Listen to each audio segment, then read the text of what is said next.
ಕೆಂಪೇಗೌಡ ನ್ಯೂಸ್‌ಗೆ ಸ್ವಾಗತ. ನಾನು ನಿಮ್ಮ ಚುಂಚುಂಗಿರಿ ಶಶಿಕುಮಾರ್ ಮಾತಾಡ್ತಾ ಇದ್ದೀನಿ. ಇವತ್ತಿನ ವಿಚಾರ ಕೋಲಾರ ಮತ್ತೆ ಮಾಲೂರು ತಾಲೂಕಿನಲ್ಲಿ ಜಮೀನಿಗೆ ನಕಲಿ ದಾಖಲೆ ಸೃಷ್ಟಿ ಹಗರಣ. 29 ಅಧಿಕಾರಿಗಳು ಶಾಮೀಲಾಗಿದ್ದಾರಂತೆ. ಸುದ್ದಿಗೋಷ್ಠಿಯಲ್ಲಿ ಜಿಲ್ಲಾಧಿಕಾರಿಗಳು ಡಾಕ್ಟರ್ ಎಂ.ಆರ್. ರವಿ ಅವರು ಇದ್ರ ಬಗ್ಗೆ ಮಾಹಿತಿ ನೀಡಿದ್ದಾರೆ. ಇಬ್ಬರು ತಹಶೀಲ್ದಾರ್‌ಗಳ ವಿರುದ್ಧ ಶಿಸ್ತು ಕ್ರಮಕ್ಕೆ ಶಿಫಾರಸು ಮಾಡಿದ್ದಾರಂತೆ.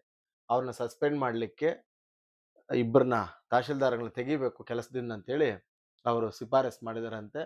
ಮತ್ತೆ ಕೋಲಾರ ಏನ್ ಇದ್ರದ್ದು ವಿಚಾರ ಅಂತಂದ್ರೆ, ಕೋಲಾರ ಮತ್ತು ಮಾಲೂರು ತಾಲೂಕಿನಲ್ಲಿ ನಡೆದಿರ್ತಕ್ಕಂಥ ಜಮೀನುಗಳ ನಕಲಿ ದಾಖಲೆಗಳ ಸೃಷ್ಟೀಕರಣ ಹಗರಣದಲ್ಲಿ ಸುಮಾರು 29 ಜನ ಅಧಿಕಾರಿಗಳು ಭಾಗಿಯಾಗಿದ್ದಾರಂತೆ.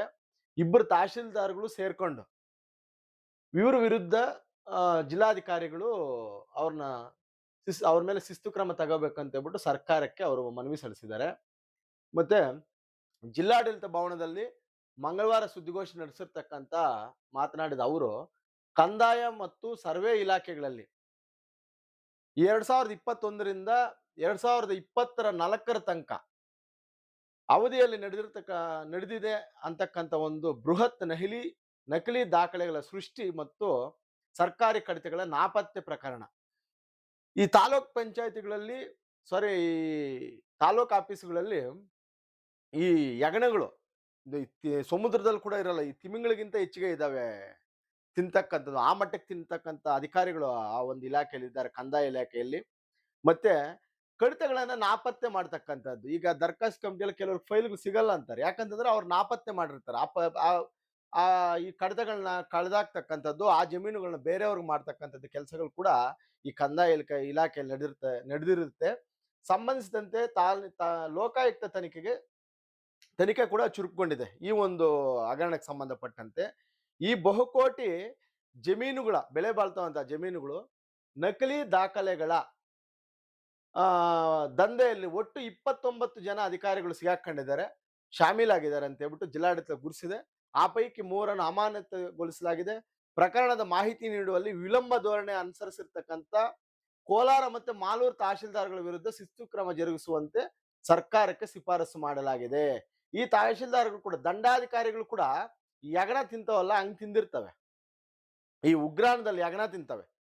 ಹಾಗಾಗಿ ಈ ಇಬ್ಬರು ಮಾಲೂರು ಮತ್ತೆ ಕೋಲಾರ ತಹಶೀಲ್ದಾರ್ ಅವರನ್ನು ಕೂಡ ಅಮಾನತು ಮಾಡಬೇಕು, ಅವ್ರ ಮೇಲೆ ಶಿಸ್ತು ಕ್ರಮ ತಗೋಬೇಕಂತ ಹೇಳ್ಬಿಟ್ಟು ಜಿಲ್ಲಾಧಿಕಾರಿಗಳು ಮಾಹಿತಿ ಕೊಟ್ಟಿದ್ದಾರೆ. ಅಷ್ಟೇ ಅಲ್ಲದೆ ಸೋಮವಾರವಷ್ಟೇ ಸ್ಪಷ್ಟಪಡಿಸಿದಾರಂತ ಅವರು. ಏನಂತಂದ್ರೆ, ಖುದ್ದಾಗಿ ಲೋಕಾಯುಕ್ತ ಕಚೇರಿಗೆ ಭೇಟಿ ನೀಡಿ ಪ್ರಕರಣ ಆ ನಕಲಿ ದಾಖಲೆಗಳು ಮತ್ತೆ ಕಡತಗಳ ನಾಪತ್ತೆಗೆ ಸಂಬಂಧಪಟ್ಟಂತ ಪ್ರಕರಣದ ಸಂಖ್ಯೆ ಇದೆ 724/2025 ಸಂಪೂರ್ಣ ತನಿಖಾ ವರದಿಯನ್ನು ಸಲ್ಲಿಸಿದ್ದೇನೆ ಅಂತಕ್ಕಂಥ ಮಾಹಿತಿಯನ್ನು ಜಿಲ್ಲಾಧಿಕಾರಿಗಳು ನೀಡ್ತಾರೆ. ಜೊತೆಗೆ ಪ್ರಕರಣಕ್ಕೆ ಸಂಬಂಧಿಸಿದಂತೆ ಕಡತಗಳ ನಾಪತ್ತೆ ಹಾಗೂ ನಕಲಿ ದಾಖಲೆಗಳ ಸೃಷ್ಟಿಯಾಗಿರುವ ಬಗ್ಗೆ ವರದಿ ನೀಡುವಂತೆ ಅಂದಿನ ಕೋಲಾರ ತಹಶೀಲ್ದಾರ್ ಅವರು ನಯನ ಅಂತ ಯಾರೋ ಮೇಡಮ್ ಅವರು ಪಾಪ ಇವರೆಲ್ಲ ಹಂಗೇನೆ. ಮಾಲೂರು ತಹಶೀಲ್ದಾರ್ ರೂಪಾ ಅವರಿಗೆ ಇಬ್ರು ಮಹಿಳೆಯರು, ಇಬ್ರಿಗೂ ನೋಟಿಸ್ ನೀಡಲಾಗಿತ್ತಂತೆ. ಆದರೆ ಇಬ್ಬರು ಅಧಿಕಾರಿಗಳು ನಿಗದಿತ ಸಮಯದೊಳಗೆ ವರದಿ ನೀಡದೆ ಕರ್ತವ್ಯ ಲೋಪ ಎಸಗಿದ್ದಾರೆ. ಯಾಕೆ ಪಾಪ ಅವರು ಪ್ರೆಜರ್ ಇತ್ತು ಅಥವಾ ಹೆಣ್ಮಕ್ಳು ಈ ಕೆಲ್ಸಗಳಿಗೆ ಬಂದ್ರೆ ತುಂಬಾ ಚೆನ್ನಾಗಿ ಮಾಡ್ತಾರೆ ಕೆಲಸ ಅಂತ ಒಂದು ಇದಿದೆ ಹೆಸರು, ಅದನ್ನ ಇವರಿಬ್ರು ಕೆಡಿಸ್ದಂಗಿದ್ದಾರೆ. ಇವ್ರಿಗಿಂತ ಈ ಗಂಡ್ಸು ತಹಶೀಲ್ದಾರ್ಗಳು ಕೊಟ್ಟಿದ್ರು ಕೂಡ ಅವ್ರು ಬೇಗ ಕೊಡೋರು ಅನ್ನೋ ವರದಿ ಹೆಣ್ಮಕ್ಳು ಅಂತಿದ್ರು ಕೂಡ ಇವರು ಬಗ್ಗಿಲ್ಲ ನೋಡಿ ಸರ್ಕಾರಕ್ಕೆ. ಮತ್ತೆ ಆ ಇಬ್ರು ಅಧಿಕಾರಿಗಳು ಕೂಡ ಅವರ ಟೈಮ್ ಸರಿಯಾಗಿ ಮಾಹಿತಿ ನೀಡದೇ ಇರೋ ಆಧಾರದ ಮೇಲೆ ಅವ್ರನ್ನು ಕೂಡ ಶಿಸ್ತು ಕ್ರಮ ಜರುಗಿಸ್ಬೇಕು ಅವ್ರ ಮೇಲೆ. ಹೀಗಾಗಿ ಇಬ್ಬರ ಮೇಲೆ ಕೂಡ ಶಿಸ್ತಿನ ಕ್ರಮ ಜರುಗಿಸ್ಕೋಬೇಕು ಅಂತ ಸರ್ಕಾರಕ್ಕೆ ವರದಿ ನೀಡಿದಾರಂತೆ ಡಿಸಿ ಅವರು.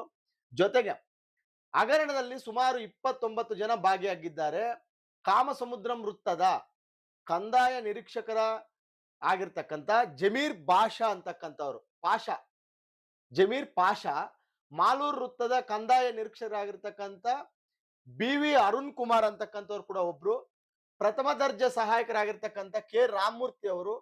ಇವ್ರನ್ನ ತಕ್ಷಣದಿಂದಲೇ ಅವ್ರನ್ನ ಅಮಾನತು ಮಾಡಲಾಗಿದೆ ಅಂತಕ್ಕಂಥ ಒಂದು ವಿಚಾರವನ್ನು ಸುದ್ದಿಗೋಷ್ಠಿಯಲ್ಲಿ ತಿಳಿಸಿದ್ದಾರೆ. ಜೊತೆಗೆ ನಕಲಿ ದಾಖಲೆ ಸೃಷ್ಟಿಯಲ್ಲಿ ಪ್ರಮುಖ ಪಾತ್ರ ವಹಿಸಿದ ಗ್ರಾಮ ಸಹಾಯಕರಾದ ರಾಮಕೃಷ್ಣಪ್ಪ ಎಂಬುವರು ಸೇವೆಯಿಂದ ವಜಾಗೊಳಿಸಬೇಕಂತೇಳಿ ಆದೇಶ ಹೊರಡಿಸಲಾಗಿದೆ ಅಂತ ಆಲ್ರೆಡಿ. ಈ ಹಿಂದೆ ದ್ವಿತೀಯ ದರ್ಜೆಯ ಸಹಾಯಕರಾಗಿದ್ದು ಪ್ರಸ್ತುತ ಶಿರಸ್ತೆದಾರರಾಗಿರುವ ಬಡ್ತಿ ಪಡೆದಿರುವ ಶಾಂತಮ್ಮ ಮತ್ತು ಭಾರತಿ ಅವರು ಪ್ರಕರಣದಲ್ಲಿ ಶಾಮೀಲಾಗಿದ್ದಾರಂತೆ. ಏನ್ ಎಲ್ಲ ಹೆಣ್ಮಕ್ಳೇ ಜಾಸ್ತಿ ಈ ಪ್ರಕರಣದಲ್ಲಿ ಸಿಗಾಕೊಂಡಂಗಿದ್ದಾರೆ. ಜೊತೆಗೆ ಪ್ರಾದೇಶಿಕ ಆಯುಕ್ತರಿಗೆ ಇವರಿಂದ ಸೂಕ್ತ ಕ್ರಮಕ್ಕಾಗಿ ಆರ್‌ಸಿ ಅವರಿಗೆ ವರದಿ ಕಳಿಸಲಾಗಿದೆಯಂತೆ. ಅಕ್ರಮ ಅಕ್ರಮದಲ್ಲಿ ಕಂದಾಯ ಇಲಾಖೆ ಜೊತೆಗೆ ಸರ್ವೆ ಇಲಾಖೆ ಕೂಡ ಅದು ದೊಡ್ಡ ಪಾತ್ರ ಪೋಷಣೆ ಮಾಡಿದೆಯಂತೆ. ಈ ಕಂದಾಯ ಇಲಾಖೆಯಲ್ಲಿ ಈ ಸರ್ವೆ ಡಿಪಾರ್ಟ್ಮೆಂಟ್ ಹೇಗಂತಂದ್ರೆ ಅಧಿಕಾರಿಗಳು, ಕಂದಾಯ ಅಧಿಕಾರಿಗಳು ಹೂವು ಆದ್ರೆ ಇವ್ರು ದಾರ ಇದ್ದಂಗೆ. ಹೂವು ಇಲ್ದೆ ದಾರ ಕಟ್ಟಕ್ಕಾಗಲ್ಲ. ಎರಡು ಮಿಕ್ಸ್ ಮಾಡೇ ಕಟ್ಬೇಕಲ್ಲ. ಹಗರಣಗಳು ನಡೆದ್ರೆ ಇಬ್ರು ಕೈವಾಡ ಇರ್ತದೆ.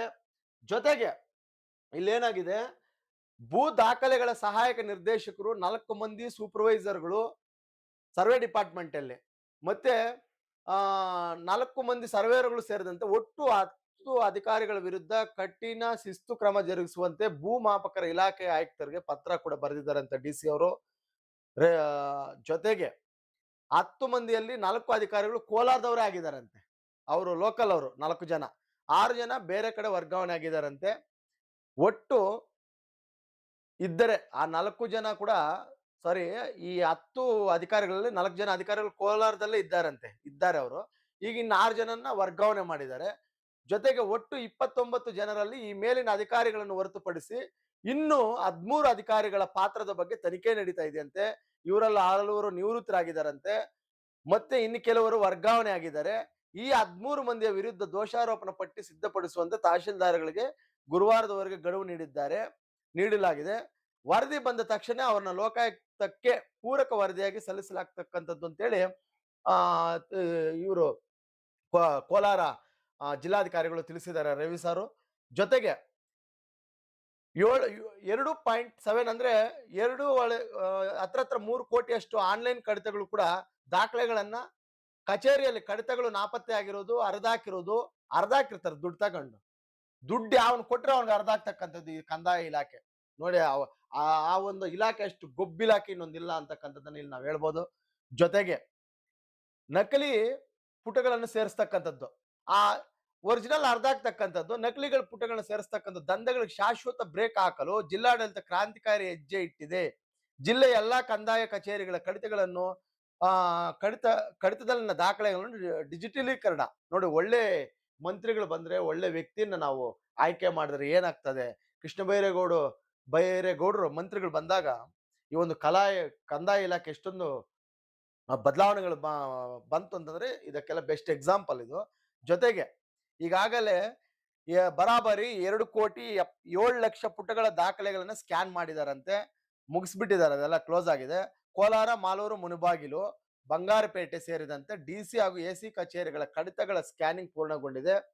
ಶ್ರೀನಿವಾಸಪುರದಲ್ಲಿ ಮಾತ್ರ 3.5 ಲಕ್ಷ, 3.5 ಲಕ್ಷ ಪುಟಗಳು ಬಾಕಿ ಇದ್ದು ಆಗಸ್ಟ್ 15ರೊಳಗೆ ಅದಕ್ಕೂ ಕೂಡ ಗಡುವು ನೀಡಿದ್ದಾರಂತೆ. ಡಿಜಿಟಲೀಕರಣದಿಂದ ಮುಂದೆ ಸಾರ್ವಜನಿಕರು ಯಾವುದೇ ದಾಖಲೆಗಾಗಿ ಅಧಿಕಾರಿಗಳ ಹಿಂದೆ ಅಲೆಯುವಂತಿಲ್ಲ. ಮೊದಲೆಲ್ಲ ರೆಕಾರ್ಡ್ಸ್ ರೂಮಲ್ಲಿ ದುಡ್ಡು ಕೊಡ್ಬೇಕಾಗಿತ್ತು. ಅವ್ರು ಒಳ್ಳೆ ನನಗೆ ಒಳ್ಳೆ ವರ್ಡ್ ಬರ್ತದೆ ಅದಕ್ಕೆ, ತಿಂತಾರೆ ಅವರು. ಈ ಉಗ್ರಾಣದಲ್ಲಿ ಡಿಪೋದಲ್ಲಿ ತಿಂತಾವಲ್ಲ ಯಜ್ಞಗಳು, ಆ ತರ ತಿಂತಾರ ಆ ಅಧಿಕಾರಿಗಳಲ್ಲಿ. ವೆಬ್ಸೈಟ್ ಮೂಲಕವೇ ನೇರವಾಗಿ ದೃಢೀಕರಣ ಪ್ರತಿಯನ್ನು ಡೌನ್ಲೋಡ್ ಮಾಡ್ಕೊಬಹುದು. ಇದರಿಂದ ಕಚೇರಿಗೆ ನಡೆಯುತ್ತಿರುವ ಭ್ರಷ್ಟಾಚಾರ ಮತ್ತು ಅಕ್ರಮಗಳಿಗೆ ಸಂಪೂರ್ಣ ಕಡಿವಾಣ ಹಾಕಿದ್ದಾರೆ. ಇನ್ನೆಲ್ಲ ಏನೆಲ್ಲ ಮಾಡಕ್ಕಾಗ್ತದೆ ಸಾಧ್ಯ ಕಂದಾಯ ಇಲಾಖೆಗೆ? ಇವೆಲ್ಲ ನಮ್ಗೆ ಗೊತ್ತಿರತಕ್ಕಂಥ ವಿಷಯ. ಪ್ರತಿಯೊಂದು ತಾಲೂಕಲ್ಲೂ ರಾಜ್ಯಾದ್ಯಂತ ಬೇಟೆ ಆರಂಭ ಮಾಡಿದ್ರೆ ಎಲ್ಲಾ ತಾಲೂಕಲ್ಲೂ ಕೂಡ ಇಂತಿಂದ ದೊಡ್ಡ ದೊಡ್ಡ ತಿಮಿಂಗಗಳಿದ್ದಾವೆ. ನ್ಯಾಯವಾಗಿ ಮಾಡಲ್ಲ ಅವರು. ಅವ್ರ ತಾತಂದು ಅವ್ರ ಅಪ್ಪಂದು ಮಾಡ್ಬೇಕಾದ್ರೆ ಎಷ್ಟೊಂದು ಕಂಡೀಷನ್ಸ್, ಎಷ್ಟೊಂದು ದಾಖಲಾತಿಗಳು ಕೇಳ್ತಾರ. ಯಾವನಿಗೋ ಮಾಡಿ ಸರ್ಕಾರ ಜಮೀನು ಹೊಡೆದಾಕ್ಬೇಕು ಅಂದ್ರೆ ಈ ಮಟ್ಟಕ್ಕೆ ಮಾಡಾಕ್ತಾರೆ. ಅದೇನಾದ್ರೂ ಆಗಿರ್ಲಿ ಅಂತ ಅಧಿಕಾರಿಗಳು ಮುನ್ ತಿನ್ಬೇಕಾಗ್ತದೆ ಅವರೆಲ್ಲ. ಈಗ ನೋಡ್ರಿ, ಈಗ 13 ಜನ ಸಿಹಾಕೊಂಡಿದಾರಂತ. ಅದರಲ್ಲಿ ಇಂಥವ್ರಿಗೆಲ್ಲ ಏನ್ ಗೊತ್ತಾಗ, ಸರ್ಕಾರ ಇವ್ರ ಮಕ್ಕಳ ಪರ್ಯಾಂತ ಕೆಲಸಗಳು ಕೊಡಬಾರ್ದು ಇವ್ರಿಗೆ. ಆಮೇಲೆ ಗೌರ್ಮೆಂಟ್ ಅದು ನೀನ್ ಬೇರೆ ಯಾವ್ದಾದ್ರು ಅನುಕೂಲಗಳು ಸರ್ಕಾರದ್ದು ಆತರ ಮಾಡ್ಬೇಕು. ಕಾನೂನುಗಳು ಬಲವಾಗಿಲ್ಲ, ಅಧಿಕಾರಿಗಳು ಅದಕ್ಕೆ ಆ ಮಟ್ಟದಲ್ಲಿ ಮಣ್ಣು ತಿಂತಾರೆ. ನಾವು ಅದಕ್ಕೇನು ಮಾಡಕ್ಕಾಗಲ್ಲ. ನೋಡೋಣ, ಇಲ್ಲೊಂದು ಪುಣ್ಯ ಹೆಂಗೋ ಸಿಯಾಕೊಂತ ಇರ್ತಾರೆ. ಇವರೆಲ್ಲ ಏನಾಗ್ತಾರೋ ಕೊನೆಗೆ ಗೊತ್ತಾಗಲ್ಲ. ಇವಾಗ ಈ ಮಟ್ಟದಲ್ಲಿ ವರದಿ ಆಗಿದೆ, ನಾಳೆ ಬೆಳಗ್ಗೆ ಇನ್ನೊಂದು 2 ವರ್ಷ ಬಿಟ್ಟು ನೋಡಿದ್ರೆ ಎಲ್ಲರೂ ಚೆನ್ನಾಗಿರ್ತಾರೆ ಅಧಿಕಾರಿಗಳು. ಮೈನ್ ಇಲ್ಲಿ ಬೇಸಿಕ್ ಏನಾಗಿದೆ, ರಾಜಕಾರಣಿಗಳೇ ಶಾಮೀಲಾಗಿದ್ದಾಗ ಇವ್ರನ್ನ ಕಾಪಾಡ್ತಾರೆ. ಇಲ್ಲಿ ಅಲ್ಲಿರ್ತಕ್ಕಂಥ ಶಾಸಕರು ಮತ್ತು ಮಂತ್ರಿಗಳೆಲ್ಲ ಹೆಂಗಿದಾರೋ ಗೊತ್ತಿಲ್ಲ. ನೋಡೋಣ. ಇದು ಇಷ್ಟನ್ನ ಜಿಲ್ಲಾಧಿಕಾರಿಗಳು ಸರ್ಕಾರಕ್ಕೆ ವರದಿ ಕೊಟ್ಟಿದ್ದಾರೆ. ಇಂಥವ್ರ ಮೇಲೆ ದಯವಿಟ್ಟು ಆದಷ್ಟು ಬೇಗ ಇಂಥವುಗಳೆಲ್ಲ ಶಿಕ್ಷೆ ಪ್ರಮಾಣ ಒಳಪಡಿಸಿ ಇವ್ರನ್ನೆಲ್ಲ ಸೂಕ್ತ ಕ್ರಮ ಕೈಗೊಳ್ಬೇಕು ಅಂತೇಳಿ ನನ್ನ ಮಾತನ್ನ ಮುಗಿಸ್ತೀನಿ.